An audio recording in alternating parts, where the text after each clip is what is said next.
you went to study economics and math, and then you went on to do something completely unrelated, casting. Yeah. Did you feel like your studies helped you in some ways, or is it just completely unrelated? So I went to UCLA because I wanted to be a professor, actually. Okay. Um, uh, and I wanted to be a economic professor to be specific. So I then quickly realized that I wasn't smart enough. In order to go to a PhD school for economics, your math has to be really strong. It wasn't something that was very interesting to me. But I was still very enamored by the idea of teaching. So after that, I went to USC for a master's in education. Okay. Um, and I think I was doing the master's while I was doing Dota at the same time. And I think that really has shaped my style in terms of casting.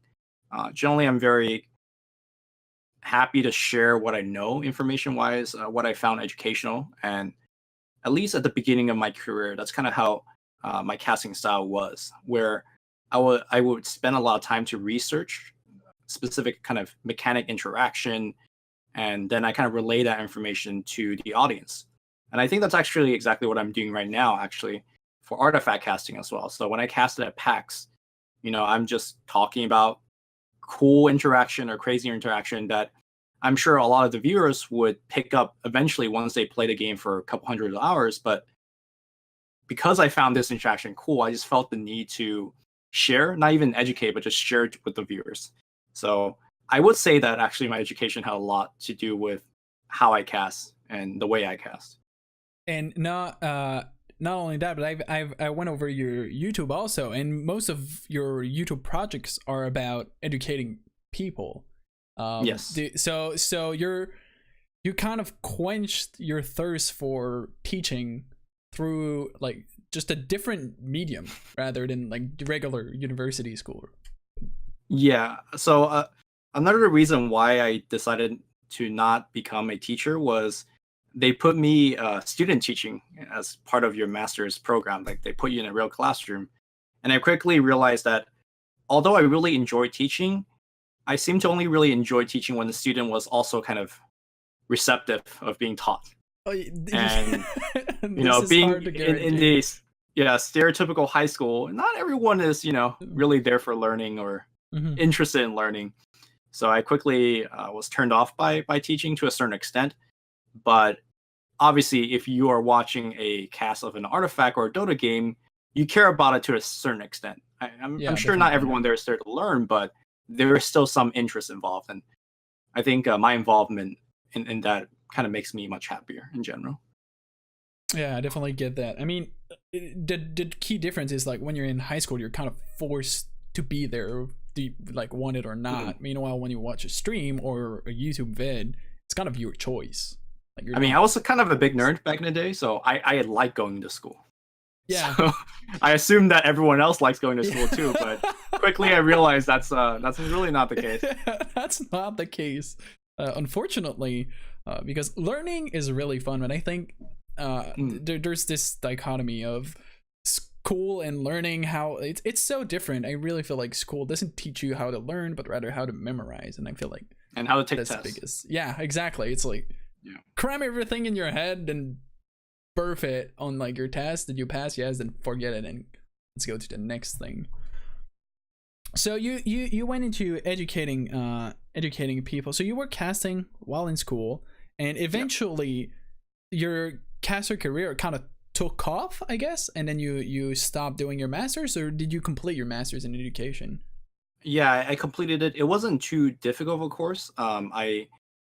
I made it in such a way where I could take most of my stuff online, and the only time I Oh, needed to be back in LA was to do the actual student teaching. So okay. that wasn't so bad. So I did most of my degree even overseas. So I think I was actually in Sweden when I completed it. So that was pretty cool, I guess. Never actually got to walk the graduation though. That's a shame. But At least you got it.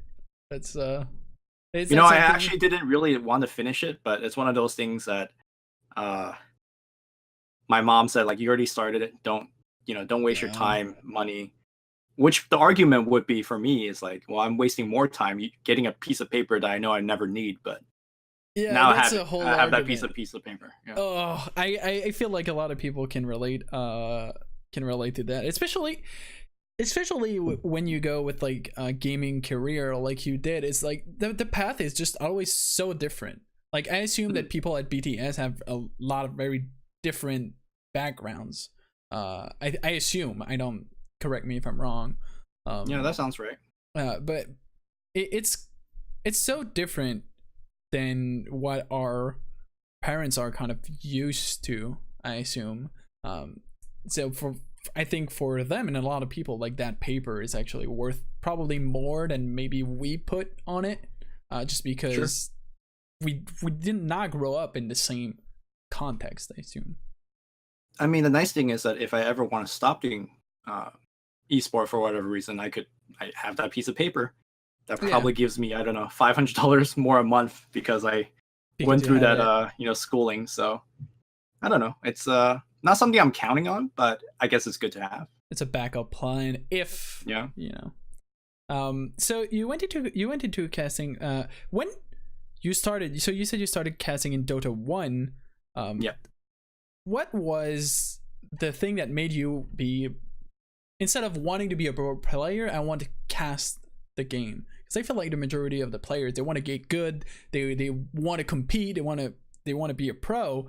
But I feel like it's a very different mindset to want to be a caster. What was the thing that kind of pushed you towards that route? So whenever I pick up something new, I just get obsessed over it. I want to just kind of learn it really fast, get very good at it. Um, Not even for the sake of competition, just it just feels nice to be good at something, right? Yeah, it So does. Yes. yeah.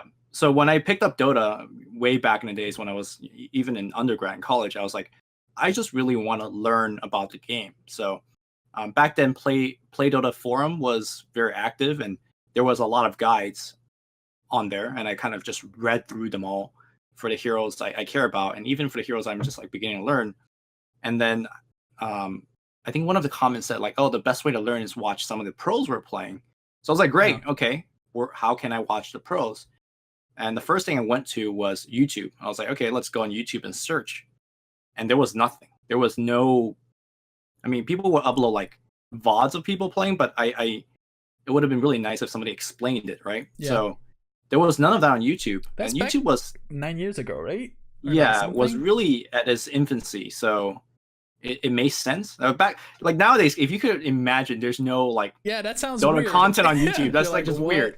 What? So I was like, well, there's nothing here. I guess I'll just do it. And I mean, honestly, I'm awful at the game, or I was awful at the game. I'm less awful now, but I guess it's one of those other thing where you really need to know something to teach it. And by doing the commentary, it kind of forced me to start looking at patterns, watching a lot more competitive replays, to just learn the game at a rapid pace. So Mhm. when I first started casting, it was really more just for myself because I just wanted to learn about the game faster. Um, and then I kind of just picked up from then, I guess. Okay, so it wasn't really for casting. It was really because you wanted to learn quicker, like just get Yes, better. yes, yeah.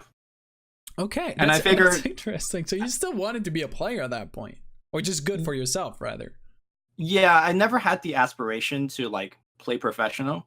Okay. Um, which actually, like a lot of people ask me now, are you gonna play professional Artifact? Yeah. Which the answer for me is a clean no.